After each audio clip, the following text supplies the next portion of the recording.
I'll talk live with NFL punter Steve Weatherford from the Giants, whose team beat the Patriots in the 2012 Super Bowl. What is your reaction, Tom, to the Ted Wells report? Who cares? See, I can't usually say those things. But I don't have really any reaction, Jim. Our owner commented on it yesterday, and it's only been 30 hours, so I haven't had much time to digest it fully, but when I do, I'll be sure to let you know how I feel about it. And everybody else. A lot of people wanted to know what he'd say, and that was him, Tom Brady, last night making his first public comments on the release of the stinging report implicating him and other Patriots personnel in the so-called Deflate-Gate scandal. Well, his appearance at Salem State University was scheduled before the release of the report, and it was essentially home field advantage for the quarterback.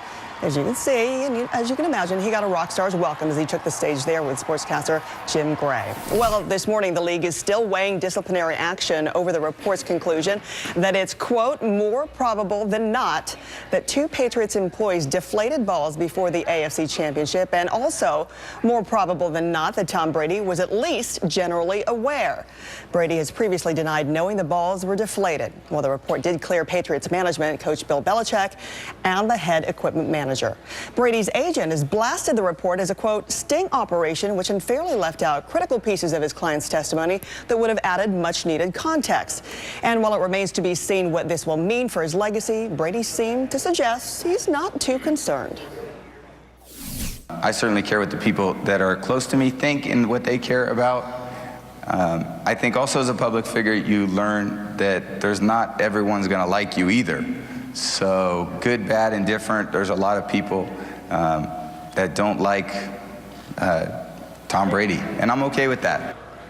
Joining me now is one person who knows what it's like to face off against Brady, New York Giants punter Steve Weatherford. His team defeated the Patriots in the 2012 Super Bowl. Steve, good to have you with us. Well, it's good to be back. Well, Francis, how are you? I'm doing great. So I was there in Arizona covering that very game, and know that crushing blow. Patriots were undefeated, and they were supposed to clinch it in that Super Bowl. So let me ask you, being there, in some sense, is this case come around, Deflate-Gate, kind of some satisfaction, some retribution? Can that even compare?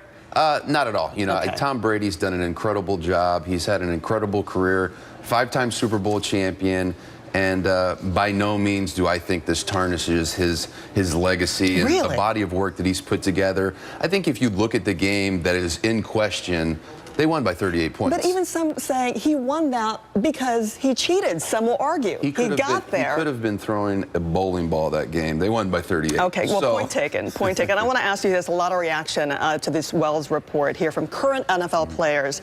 Retired safety Ryan Clark, who was once a Giant, tweeted this: "We are all generally aware that the Patriots push rules. We also knew that it was more probable than not they cheat." And then there's Ravens receiver Torrey Smith, who tweeted, "I'm not surprised. They still won in a deflated football." And to your point, doesn't help that much. It's all about integrity. And while Hall of Famer Shannon Sharp was much more forceful, say the Pats' punishment must be severe because Spygate taught them absolutely nothing about adhering to the rules. So, you know, Spygate and all the other instances of the Patriots ruling too. So you think this will, you know, tarnish that even more? Is it an organization? Maybe more as an organization because of their track history and the opinion that people have of them. Bill Belichick's an incredible coach, but he's been in the gray area a few times, and I have a lot of respect for him because not only has he been successful at a time, he's been very consistent in which the way that he's been successful. And, you know, the amount of Super Bowls that he's won during his tenure speaks volumes of itself. And for him, I think as a head coach, this probably bothers him more than it would a guy like Tom Brady, which is the person who is under question. Well, that's right. Speaking of that, to that point here, when asked about what this means for his Super Bowl win, this is what Tom Brady had to say. Let's listen. Has this, however, detracted from your joy of winning the Super Bowl? Absolutely not. Because we earned and achieved everything that we got this year as a team, and I'm very proud of that, and our fans should be too. Is the Super Bowl tainted? Should there be an asterisk? What do you guys think? Neither do I. Your answer was?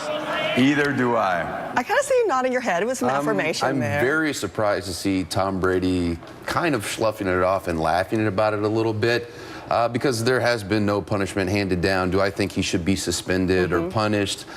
Not suspended. You know, I think if this is anybody's fault, this is the NFL officials' fault who is responsible for approving the ball, putting it into the game, because a lot of people don't know that the NFL footballs are issued to the team for the quarterback to be able to break in, polish, rub down 2 weeks prior to the game, and then the NFL officials at that point are charged with approving or disapproving a football. So, you know, I don't think he was doing anything to try to cheat. I think he was just manipulating the ball to what his specific likes or dislikes are of a football. And every NFL quarterback has a preferences for how they want the ball to, you know, based on the way they like to throw the ball or grip the ball. You know, do I think he got an advantage because the game that he's accused of doing this, it was cold, it was wet, maybe a softer ball is easier to grip, but at the same time, it might be easier for his teammates to catch the ball, but it's also easy for the defensive players to intercept the ball. So there's really not that much of an advantage taken